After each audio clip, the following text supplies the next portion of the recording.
Hello and welcome back to the Master Trams YouTube channel. Is this microphone on or not? I cannot tell. It wasn't on when I first tried to record this audio. There's usually a helpful red light, but there isn't today. Yeah, no, there is audio, I think. Anyway, today we are timetabling the express services, and the first one is the Kendingbury Woods to Dedingbury Shore Street service, which you can see me timetabling at the moment. I'm also going to show you something in this episode which I don't think I've shown you before. That's like the actual timetable behind, in this case, the Great Western Main Line, but I've got one for the Great Northern Main Line, and I've just created one as I'm recording this for the South Western Main Line in a few episodes' time, because I've recorded a bunch of videos in one go. So yeah, oh blimey, is this already the autofill run? Oh no, wait, this one got stuck, didn't it? Okay, at least, and so I cancelled it.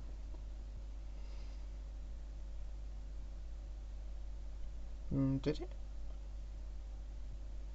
Oh no, this is the autofill run.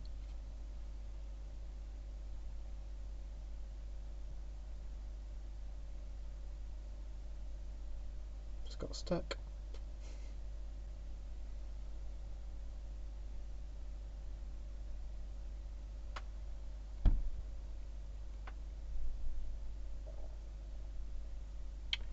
So yeah, midway through this video I do also switch on realistic braking, which changes it so much. It's so much better, because no longer do trains just stop on a dime, as they currently do. They actually have to slow down gradually, which is a much appreciated feature from my point of view, as someone trying to create a realistic network. But, you know, so this first video was, or first service was meant to be a live timetable, but for some reason OBS didn't record the audio for me.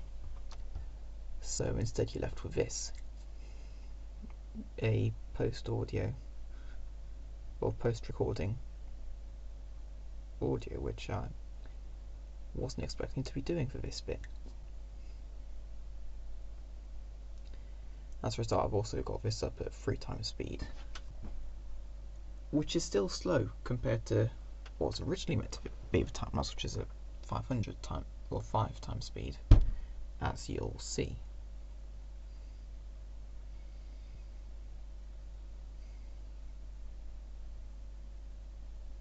I think I do also figure out midway through how to switch on loading indicators.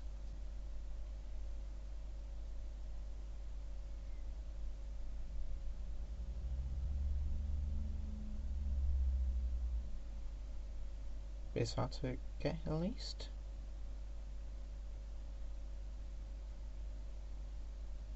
Don't know. Oh, now I'm just timetabling it, so yeah.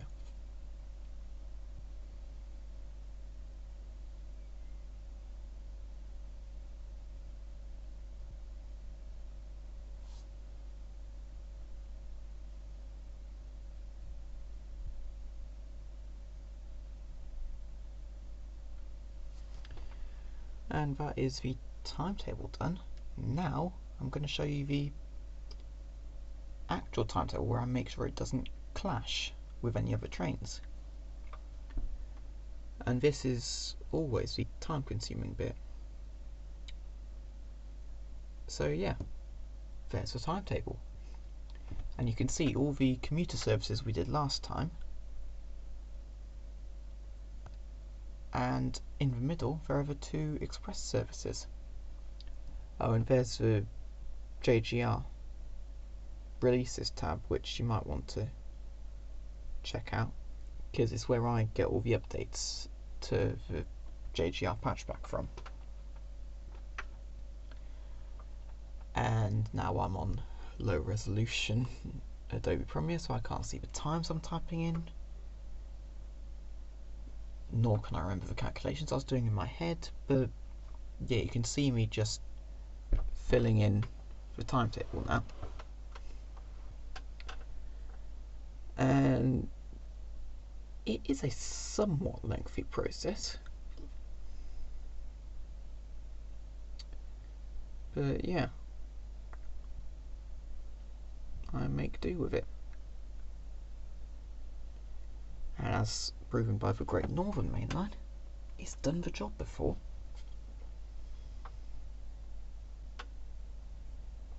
And so you can see how it's split up. You've got Kendingbury Woods to Farborne Wharf section all in one lump. Then you've got a bit going to Dedingbury Central, the branch going to Dedingbury Shore Street, and then the branch going to Gronding Head St Felix through Dean Avenue.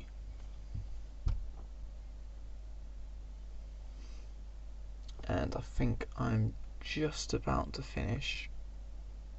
Oh no. I said start from scratch.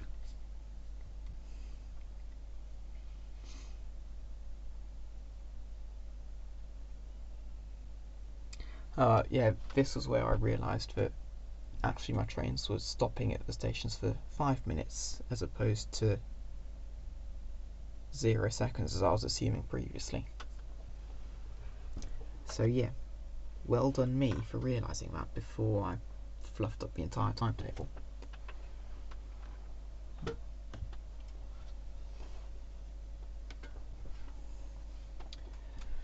Now, if OBS had recorded the audio for me, you would now get me talking through every single calculation I'm doing.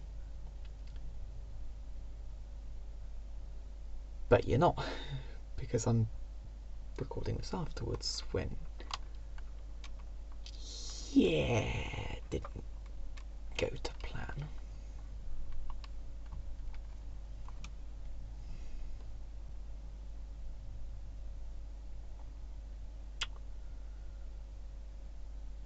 So, I've got a little bit left. Right, so there I've included the 10 minutes for terminating. And now we've got to do the way back, which I imagine will take a bit of time.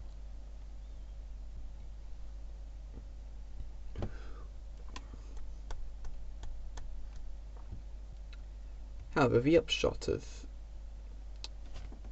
me having to post-record is that the video you are getting is now only, what, 17 minutes long, whereas previously it would have been an hour. It took me 40 minutes real time to timetable this first service, and apparently it took me 17 minutes to timetable the second one. So yeah.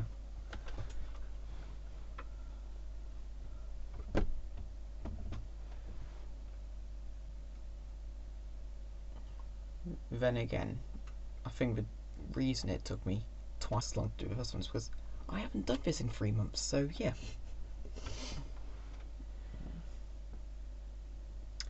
And we've done the timetable. Now we've just got to put it into OpenTTD.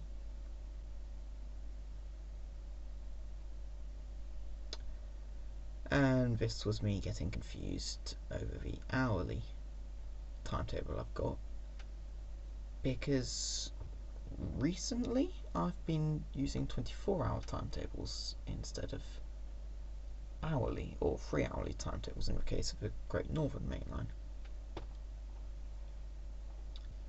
So yeah, it took me a while to realise this, but eventually I did. There you go.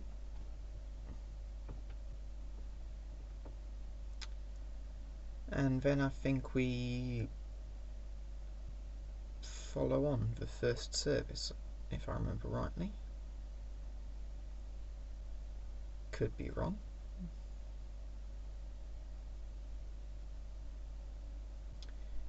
And there we go.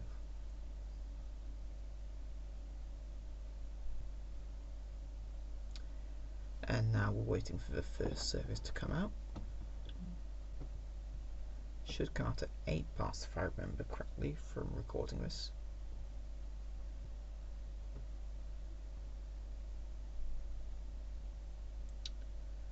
And then I think I decide to follow this on.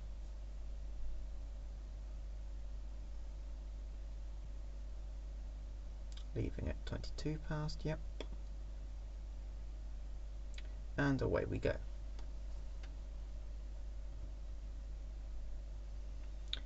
Now, having recorded a few more episodes after this, I am aware that commuter trains run late quite frequently. Hence why we got held up there where the timetable said we shouldn't.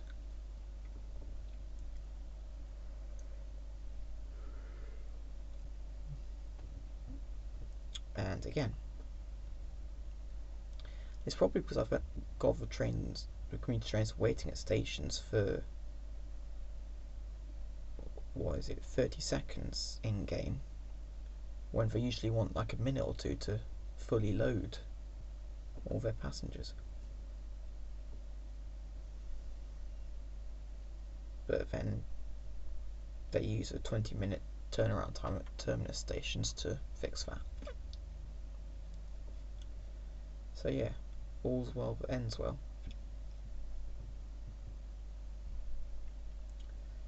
Here's Fartbourne Wharf. And then we get stuck behind that. And you can see we'll just stop-start all the way along that bridge. Well, not exactly stop-start because we were just far enough behind commuter service. And this is where I try turning on realistic braking. But you see, the thing with realistic braking is that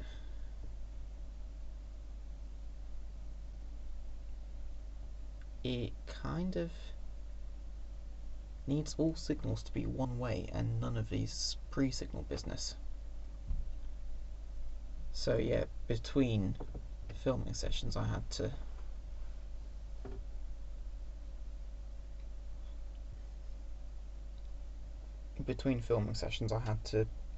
go through and change the few signals that didn't meet that criteria.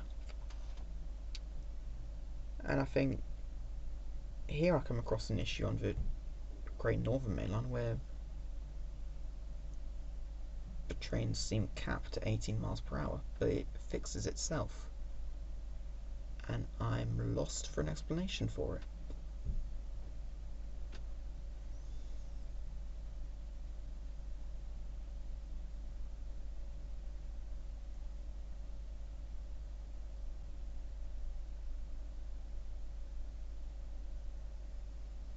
Yeah, I have no clue what was going on. But by this point in time, it should have resolved all the delays caused by it. And now we are coming up to the end of this segment, and you're going to see a new fancy screen changeover I've employed. Yes, I think it's fancy. There you go. And now we're timetabling the second service at high speed.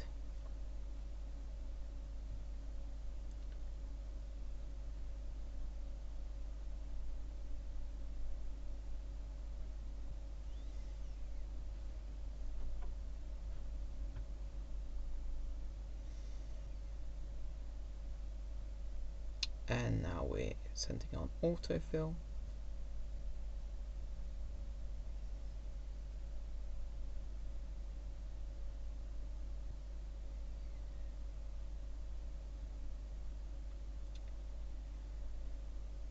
And then I fluffed up the signalling at Setting Well Mainline and didn't realise it for a while. So yeah, sold that one and set that one in motion.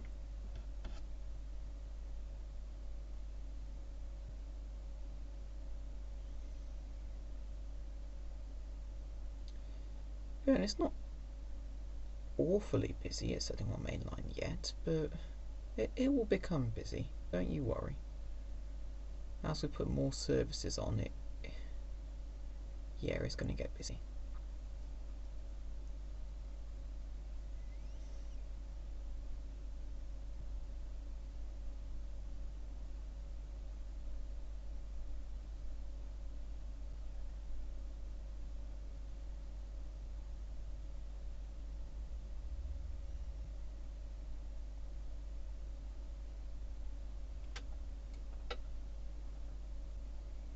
Must have fixed the issue of signalling by this point.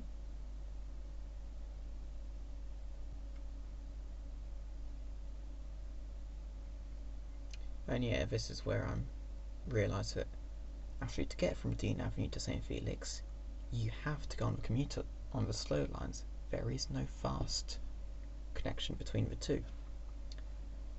So yeah, whilst I was doing my timetabling, I then had to cap the express at 100 miles per hour between Eastside International and St Felix, because the entirety of that stretch it was sharing tracks with commuter services and sharing platforms with commuter services.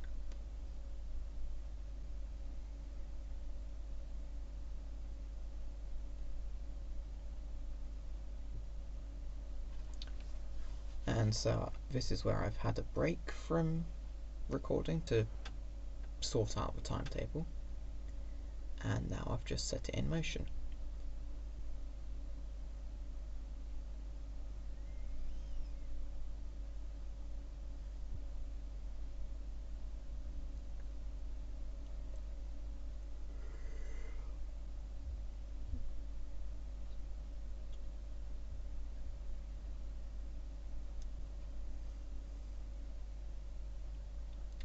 And so thank you for watching.